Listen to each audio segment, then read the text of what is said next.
missed you in the last panel. Well, we were busy. I was teaching an acting class. Oh, yeah.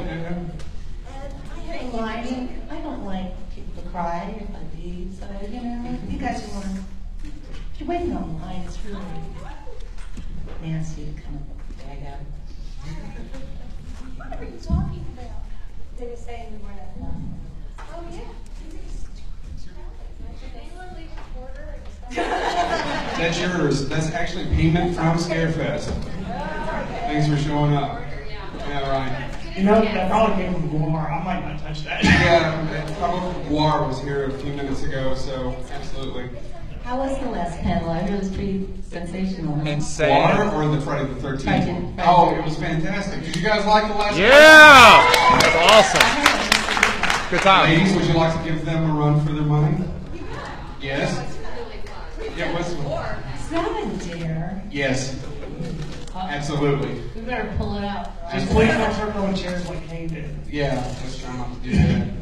All right, well, we'll go ahead with one introductory question real quick of what do you guys got, what's your upcoming projects, stuff like that. I'm not allowed to talk about it. So I can't really say anything. It starts in November. No, can't say anything, so I'm going to pass the buck. Okay. Oh, okay. I've got one here, though. Are these on? Yeah. We're all turned on. No, we actually have. Anyways, hi, I'm Kim. I don't really act that much anymore, but I work with my husband in production, and he produced the movie Ted and Ted 2. Nice.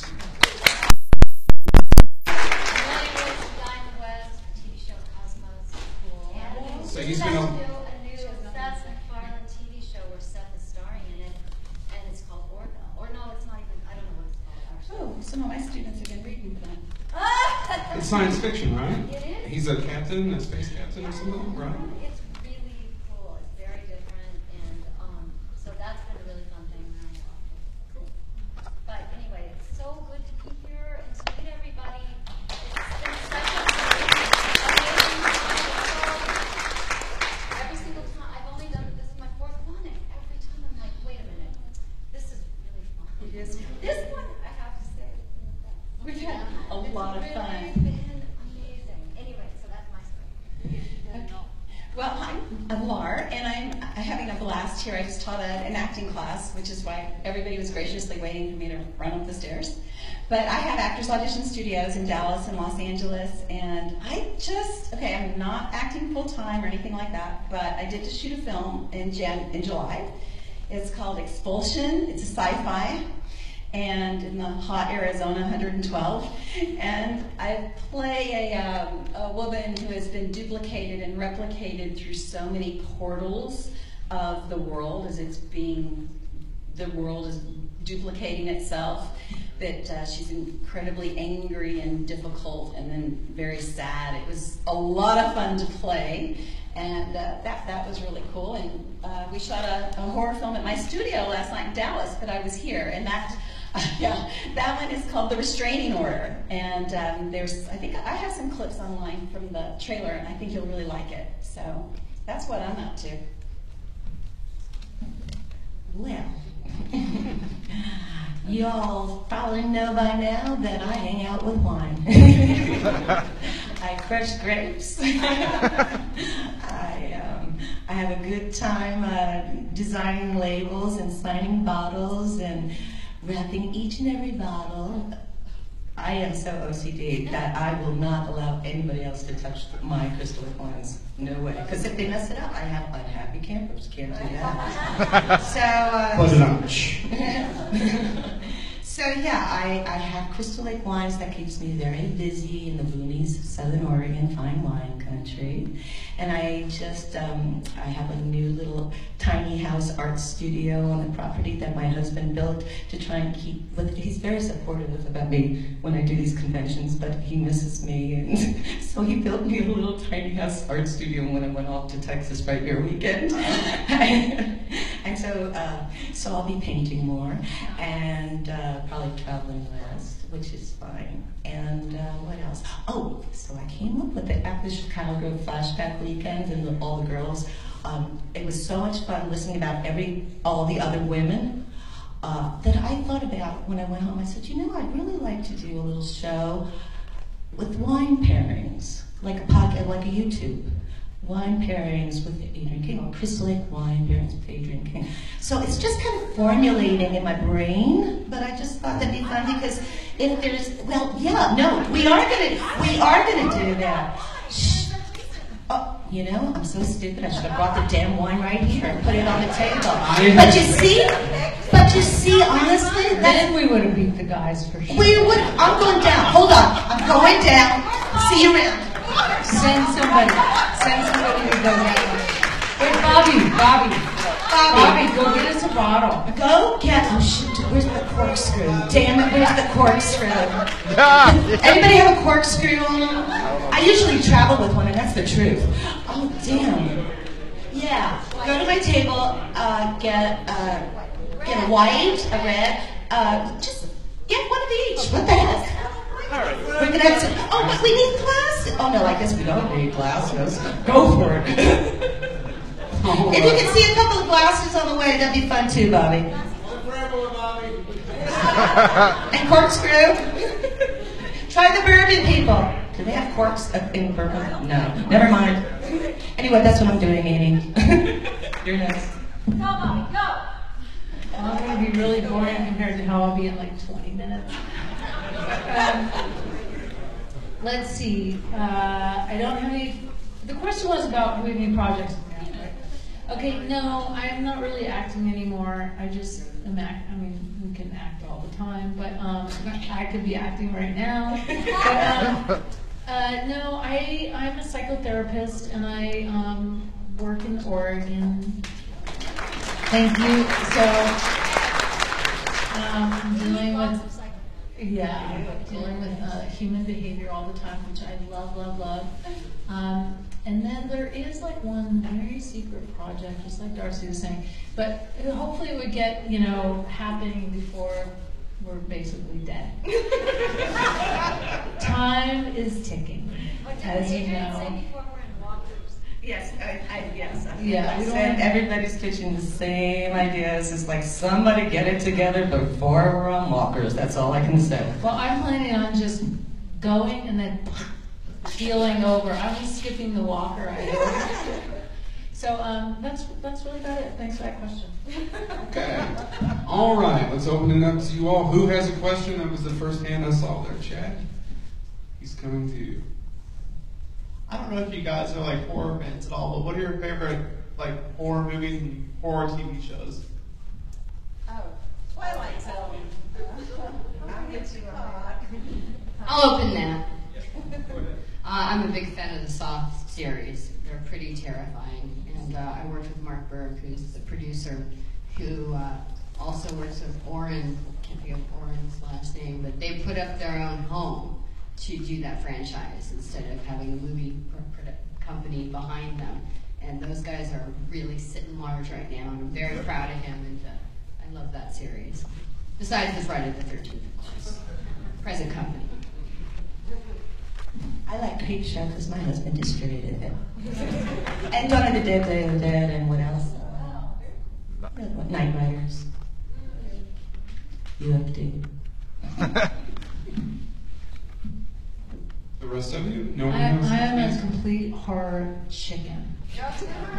I read a lot of nonfiction for my work, and it's, even if I read a novel, it's really hard for me because there's so much more intense than nonfiction, so I'm a wimp. So I figure I just kind of deal with people every day, and that provides me with the stimulation, the fear, the motivation to just deal with it. Real life. I love Walking Dead and Horror Story. I got students on this too. So, I have only seen it, I don't know. Anyway, I can just.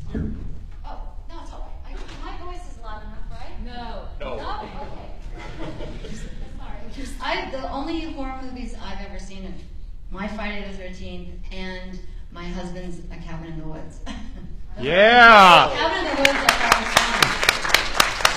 I like Friday the 13th too, I gotta say. Cabin in the Woods is a masterpiece. Right. Absolutely, it's fantastic. All right, next question. We've got a bunch of hands. Lady right here in the corner. Okay, my question is for Amy. I had no idea what you're doing now, the psychotherapist. That's very interesting, which once leads me to wonder, is that something you're interested in before you film the movie? Or is that a result of filming the movie? That's a really good question. And I have to be honest, it wasn't until a fan came up to me and asked me what I was doing, and I said, oh, you know, I'm going to be a psychotherapist. I think I was still in school. And they said, oh my God, that's what Jimmy did.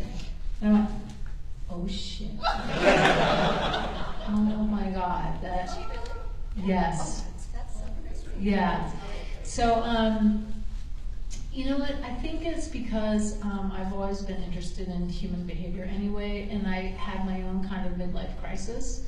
And I wanted to figure out how to kind of deal with it without being a statistic, getting divorced and blah, blah, blah, blah, blah. So I realized that I wanted to study about it. And then before I knew it, I was it. So, but thanks for the question. Next question.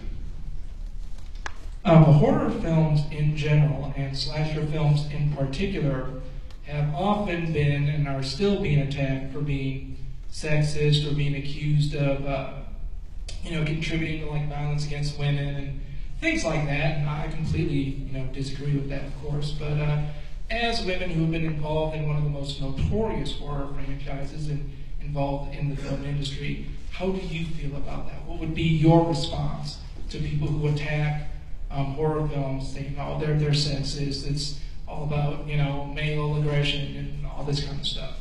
I can start with just something that I found unbelievable. Somebody sent me their thesis that they did on Alice as the first final girl, enabling women and not seeing women as victims and against not that they were strong beings, but they were not warlike, and that they only fought back when pushed against the wall and retaliated. And it was fascinating because up to that point, it was I realized I always thought Alice was very strong, and it was a really good thing being born during the burning bra, going to school during burning the bras, and the whole deal, in terms of women finding their strength and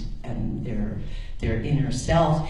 And so I know that Sean says and Victor Miller had no clue, they didn't care, they just wanted to do something different is what they said. But I think a byproduct, as time goes on, I don't know if people really thought about it when it first came out, but now women they look back, and I think it was the beginning of seeing women just in a different light, being stronger rather than just victims. Anyone else?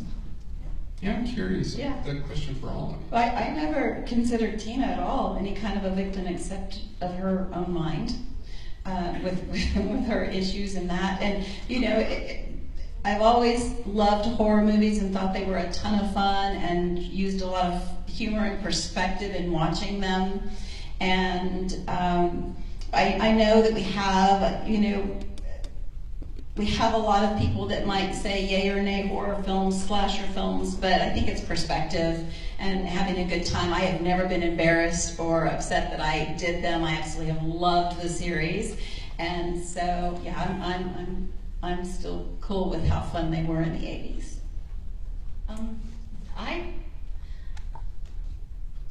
feel like, for my character, I never thought of her as ever being a victim, and I was really grateful for that, because that would have been a much harder part for me to play. It was really fun, sort of kicking ass and doing that, and I didn't really think about the bigger picture of women and horror films, because I really didn't know much about it. I just loved my character and focused on all that she was trying to protect her family and all that.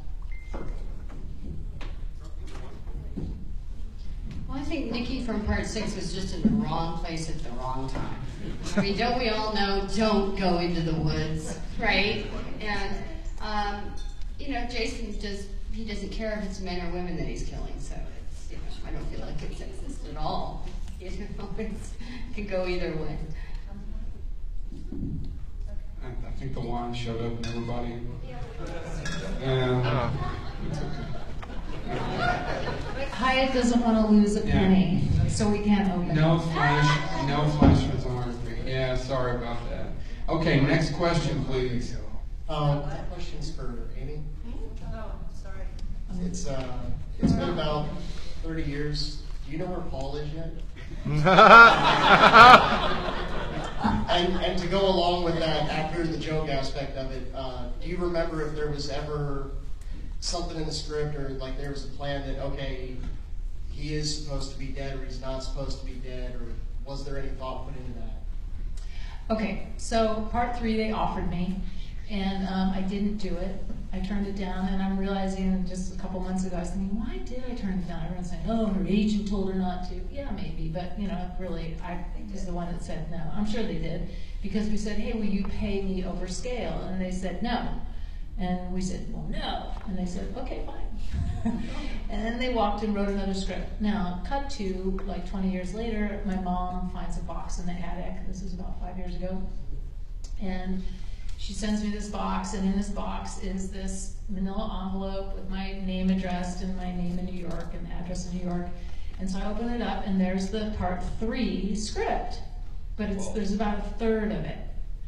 So I read this, and I'm like, oh my God, this is so good. It was like Ginny was this Terminator, like Linda Hamilton. I mean, she was so strong. And so what it was is Ginny was all traumatized and then was going back to college. But over the summer, after her traumatization or whatever, she went and learned, she got a black belt. She was incredibly strong. And talk about strong woman. So she's in college, everyone's making fun of her. Oh my God, that weird girl, she always thinks someone's following her. So, and the other character that was alive was Stu Charno, who played Ted. So he was my only friend who kind of got it with me, kind of. So, let's see, so I lend my car to my roommate, the Bug, with the convertible. And she says, hey, Ginny, can I borrow your car? And I was like, yeah, go ahead, I'm not going out. You never go anywhere, Ginny. Well, that's because I don't want to go anywhere because there's killers out there. But, so she gets my car, and then there's a scene where, of course, she's driving and then parks and gets out of the car and gets killed. Then, I don't know this, but I go down, I'm doing my laundry on a Friday night. And so I go down to the basement and I put my wash into the dryer and I open up the door and Paul's head is in there. Yeah. Yeah. And that was right. So that was the beginning, or that was the first third of that script. And then there was some where Ted and I kind of go try to follow the car and things like that. So that's one version of Paul. I'm sure John Fury will have another version. But I don't know. I hope that's on. I can live with him being in the dryer. That's pretty Okay, we have, what other questions do we have? Please raise your hand and we will send our person around. He's coming around. Give us 1 second. Microphone Chad to the rescue. Oh, we got first, man.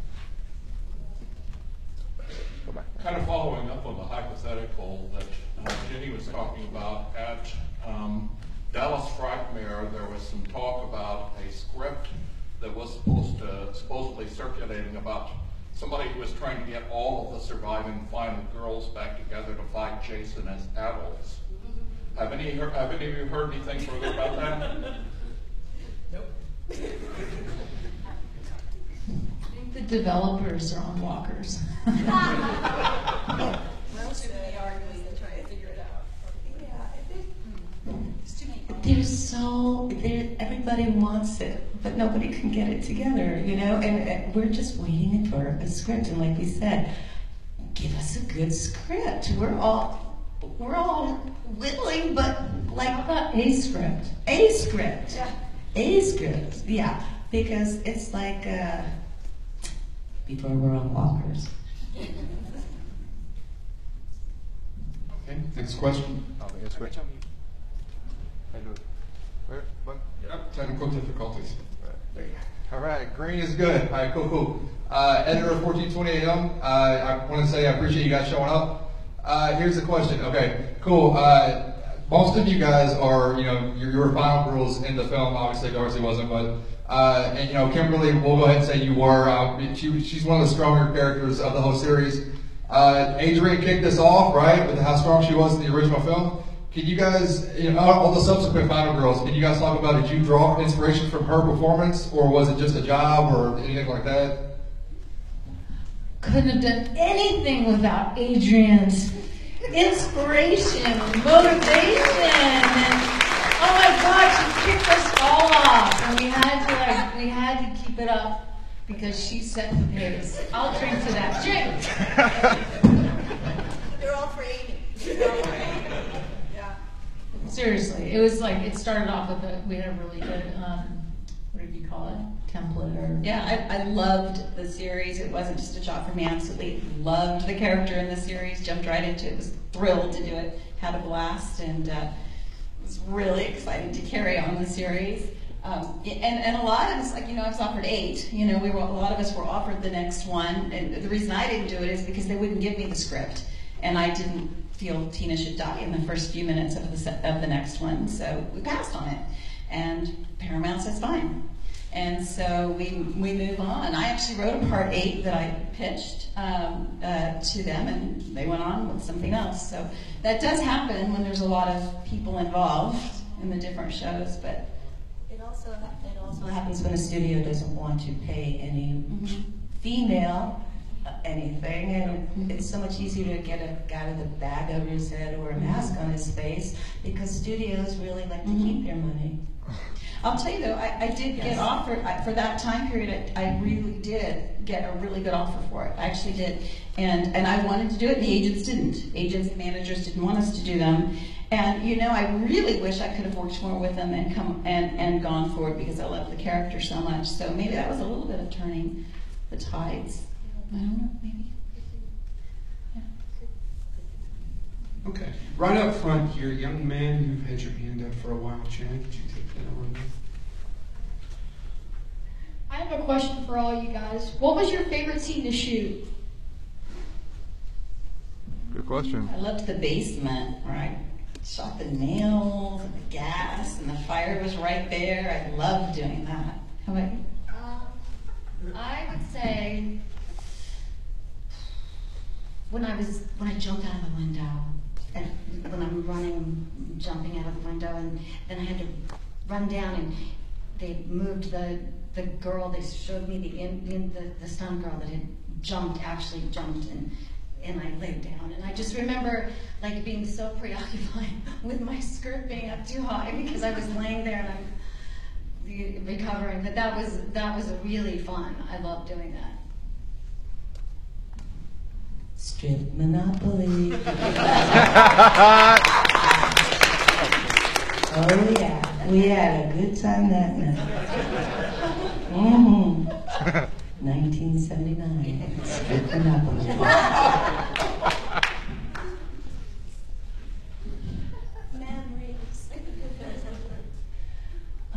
This just came to my mind, and I don't think I've ever said this out loud.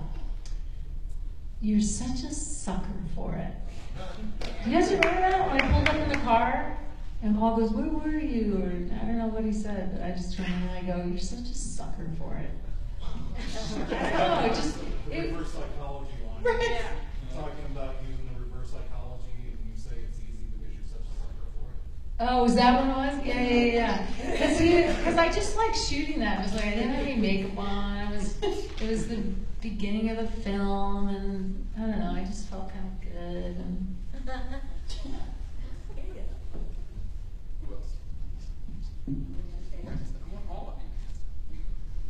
Tom McLaughlin had a really great sense of humor, still does, and in the Winnebago, when he starts to drive forward, and I'm moving forward, and everything is moving in the Winnebago, and it was completely still. And there were little strings on the photographs, making them move, to make it look like there was movement.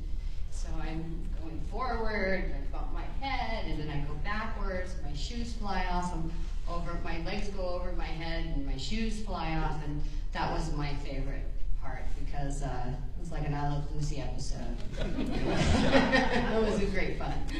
I want to go back and get your take on a question that was posed earlier about women in war. And do you think that part of it is because basically it's men who come up with that line, because you all are the ones who survive, and it's the men who are dumbass stupid. Basically emasculated. Amen. I mean, they're just gonna put like masks on, and you guys ever notice that, like on TV commercials and stuff, how stupid the men are? Like the women are cleaning, they're doing this, they're like, honey, I don't know where the trash can is. It's so embarrassing. And then I don't have a TV, so I turn that TV on in the hotel, and I'm watching some sitcom with, okay, hold on, John Cryer and... 2.5 Men. What? Is Two that and 2.5 Men? 2.5 Men, yeah. That was the most embarrassing. I've never seen that thing. And what's with Demi Moore's husband? What's his name? Ashton Kutcher. Yeah, and he plays this guy, and then I can't. I'm like, this is on TV. It was so stupid and demeaning to men and women. I mean, I just couldn't believe that was on. But anyway, that the point is that. Wait, the strong, hold on, I had a really good thing. Now I feel like the men on commercials. Women end up neutering the men. Right. Yes. Yeah. And I think that women are really strong, I mean, in films and things like that. And, I know, Heather Lagan. Yeah. Has anyone seen that documentary that she made, I Am Nancy? Yes.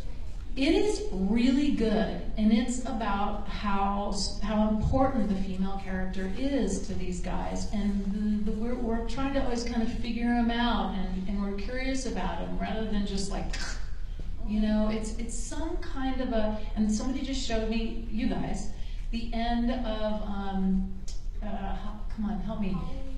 Halloween, when Jamie Lee, and I've never seen this film until right now. Well, Jamie Lee Curtis. You've never seen Halloween? I'm sorry, I just gotta pause you 1 second. Going down, and she kisses him before she falls.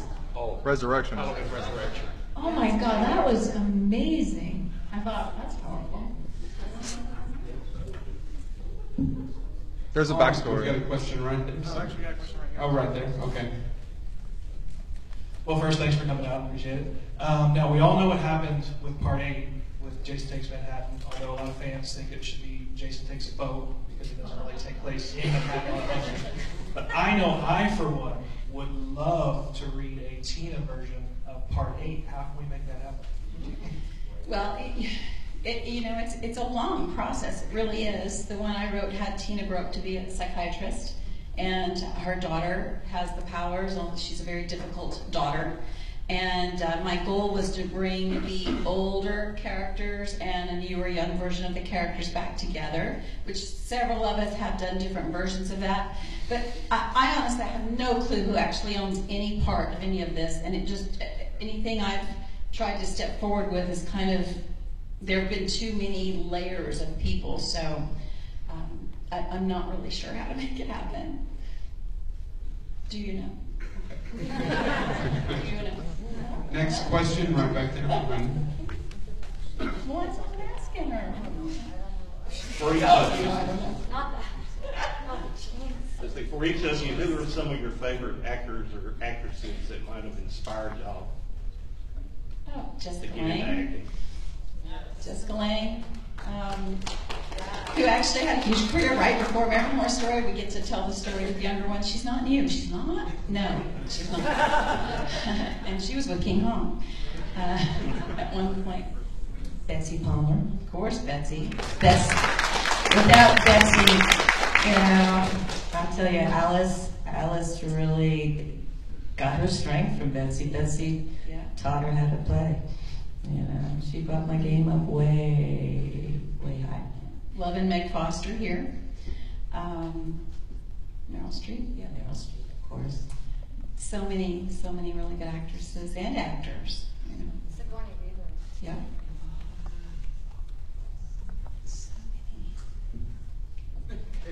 Next question then. Right over here. The question would be for all the ladies except the dark-haired lady. I can't even think of her name. Sorry, Darcy. Darcy. Your character, I understand, didn't survive. I'm not familiar with part 6. The other 4 ladies especially need to name it because you were the ones that were with this actual summer camp that was part of the summer camp. Why did they pick you all up? How'd you get to be the chosen survivors? And, you're okay with that? Glad you got to be the survivor? That's probably a silly question. Your feeling on that is, like I said, why were you Sure chosen? beats being beheaded. Although you do have to get pulled into some mighty cold water once in a while. But yeah, surviving is totally a good gig. Survival is good. Next question right there. Well, Amy can answer. Well, I can also tell you that I remember because I had to stay on the set a lot longer, a lot more days or weeks than a lot of the other people. And everyone was like, bye. They all got to leave camp, and I had to stay and be tortured. That's true. Adrian, I'm just wondering if this current horror that you're experiencing right now with bottles of wine and no opener, if this will inspire you to maybe go to a twist top. Hey, You know, you read my mind. I was saying to myself, how are we going to beat Hyatt at their own game? Screw cap. Screw cap. Yeah, screw cap. And you know, the cork is not necessary. It really isn't. It's not like it adds anything. It's just the whole romance of it all. But yeah, screw cap. I think we're onto something here. Screwing cap is romantic too. Unscrewing and screwing. That's dirty. I see a new label. Cabernet, spark killing, screw cap. I have a question for everybody. You've all had the opportunity to work with a different Jason, which not a lot of, everybody from 7 on has had the chance to work with Kane. So, what Stand were you, up, sir, so we can all see you. Yeah, we're hosts. I don't show off the kill usually for free, so that's why I said that. But you've all had the chance to work with a different Jason, and what was the experience like with each one? Because we've always heard we saw earlier, the personalities are quite different, and then just dealing with like Ari when he was 14, pulling you into the water is, I'm sure, a slightly different experience than Kane working on his first movie, or Steve, primarily as a stuntman. So what was it like for each of you to work with your Jason? Should I go first since I'm number one? Go first. All right. So in part 1, Ari was probably 13 years old, or 14, whatever. I never saw him without the mask on. I didn't. We never really met because he was in makeup way before I ever got there. And when I showed up to the lake, he was already in the water with Tom Savini. Poor dear. I mean, the water was so cold, and he was, oh my God. You talk about a professional. That kid, he was, way beyond his years, freezing his poor little butt-ski off. And we only had 2 takes. This is the most amazing thing. So, very focused, very professional. You'd never know that looking at him now, would you? But that child used to be very focused, and I do. Ari's like a younger brother to me. He really is, and I adore him. But we didn't have much to say. The first time he came up, I went out of focus, and we only, low budget, had 1 change of clothing, and and could not, the sun was rising and we couldn't lose the light, and so they quickly blow dry me off and put me into my next pair of jeans, and I went back in, and Sean said, "Now don't screw out of that parade," and that was it. And I never saw him without his mask because that took so much time to take off. So I think the first time I met Ari was at a convention, like 25 years later or something. Isn't that wild? And in part 2, my Jason was the Steve, or whoever had been Jason, Steve, I think, at Dashin, this number 2. Well, he took off. I was the last night of shooting, and everybody wanted to get home on a long weekend. Okay, so I got like the pizza delivery guy with a bat on his head, seriously, and the what you call it thingy, the ice pit. It was supposed to be retractable, and needless to say, nobody checked it because nobody was left on the set. And so the first time the delivery boy did it, it made a hole in my cheek. And so on the second attempt, they actually had to aim for the hole. And that's my story from part 2. My Jason story. Let's see, so Warrington Gillette, he wanted to really be an actor, and they hired him as Jason, and then he spent 150,000 hours in makeup, and he was completely claustrophobic and did not like that job, and so he just did the part where he came through the window, and then they said, "Dude, this is not your gig." So the stunt coordinator had a friend and said, "I think I know a guy that'll do whatever you have to do, like run through the woods with a flour sack on his head." And I think Steve Miner said, "Okay, well, all right, that's good. Does the guy mind having half his finger chopped off? Does he mind being kicked in the nuts? Does he mind his ribs being broken? Because Amy has no stunt timing." And Steve Dash said, "Yeah, I'd love to do that job." So that was him the rest of the way through, and he was a really good sport. But I didn't really hang out with him or anything. He thinks I'm a, don't tell him this, okay? Swear to God, everybody say yes, we're not going to tell him. But he thinks we didn't hang out because I was scared when I was method actressing, but I wasn't. We just did not have a lot in common, and I had other people that I wanted to hang out with. I love the truth. Yeah, there you go. Let's see, me three. Okay. Working with Ted White was amazing. He was such a gentleman, and I was so afraid to hurt him. And he was always saying, "No, just go for it, just go for it, it's okay." And I was really nervous about so a couple of times I really hit him, and I have absolutely no stunt timing. I'm sort of a klutz. And it was really, he was the nicest, sweetest guy, and he was a lot older than me, and I just felt like I didn't want to hurt him. But he was great, so professional and so kind, and he didn't scare me at all. I had to act scared. Right. He was just so sweet. I don't know why I gave you a look. Yeah, it's okay. It's the magic mind. It's not magic mind. Magic mind. King Otter was so much fun, but he just really stunk. I mean, that suit stunk bad. It had been used a bit. It was rubbery and nasty, and he had it on, and it took so long. But all I really remember is sitting there having lunch with him, just kind of in costume. It became an average, normal thing, and we were pretty separated through a lot of the shooting to keep some interesting feeling to that.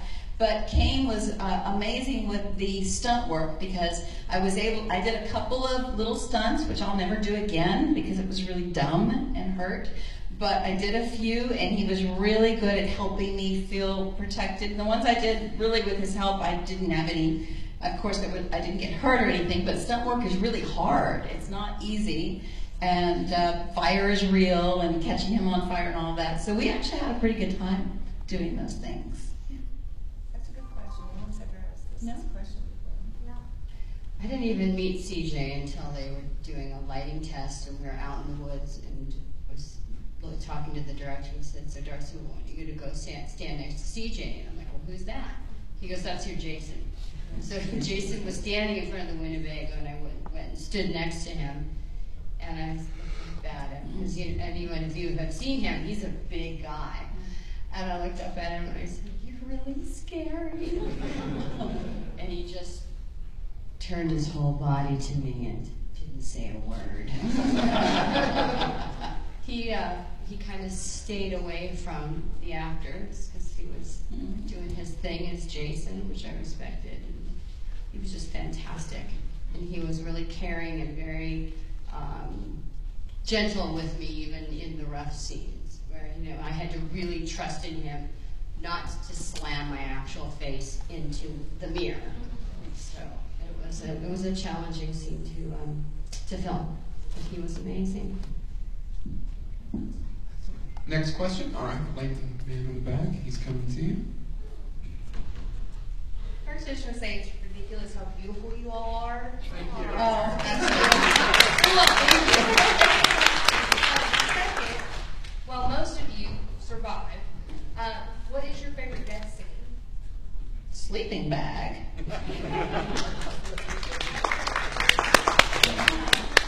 And dying on Knots Landing a couple times. I'm sorry, but that machete and Betsy and Tasso and it was the ballet of the machete.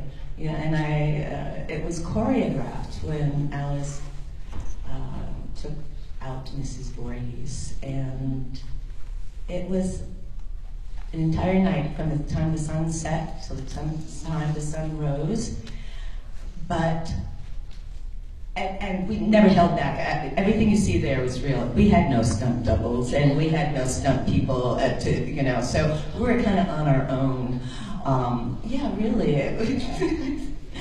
Down and dirty is an understatement for that scene, but when you see it on screen and it holds up to this day, it's my favorite.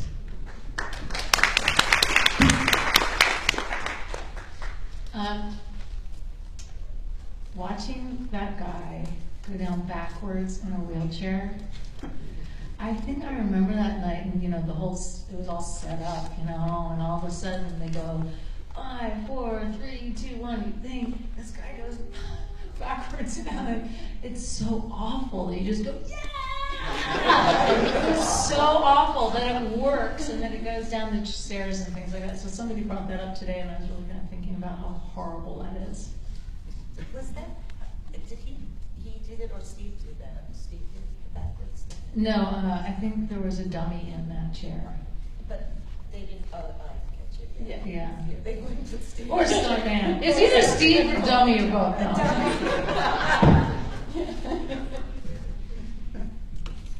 The rest of you? Sorry. For me, I don't know why this affected me so much. The death scene of Peter Barton in the shower when it was just so horrible. And I remember there was a mask. I guess Tom Savini had made a head so that they could do that to it. But it was so, I just want to say one thing that I was thinking about. All of us worked. My movie started on October 31st and shot all the way to Christmas, and they weren't finished with me. Everybody else was done, and I went all the way into January, which is the coldest time, and in that Topanga Canyon, it really gets cold, and we all had to be wet, all of us. It was, I've never had, and I've worked, for years, never had anything so physically difficult as Friday the 13th. It was freezing, you had to be wet, and they would come over. To this day, when I get into a shower and it's cold, I have that feeling of those nights of being exhausted and fighting off, that's like the flu season, and your immunity is down, and I would run every day like 4 miles to just burn anything out of me. But I know all of us, it was so taxing. I mean, unbelievably hard to do, and the other people too. I mean, it was just such a a hard shoot, the freezing cold. Finally, I was like, can you just put hot water in that thing? When you go to spray me for just a second, it kind of feels nice. And they did that for a while, and then it was horrible because my dress would just be so freezing. But it was really, really tough. The cold and the running and the hours of shooting night, today was really hard. I remember sitting in, we didn't even, we stayed at this low budget motel kind of thing, and they didn't even have bathtubs. They decided, who just decided that bathtubs were unnecessary? I love to soak in a bathtub. That's how I relax. I check into the Hyatt. They had no bathtubs. It's been totally renovated. I'll drink a glass of wine. No. Oh my God. No, they said all the renovated rooms have no bathtubs. I said, obviously designed by a man.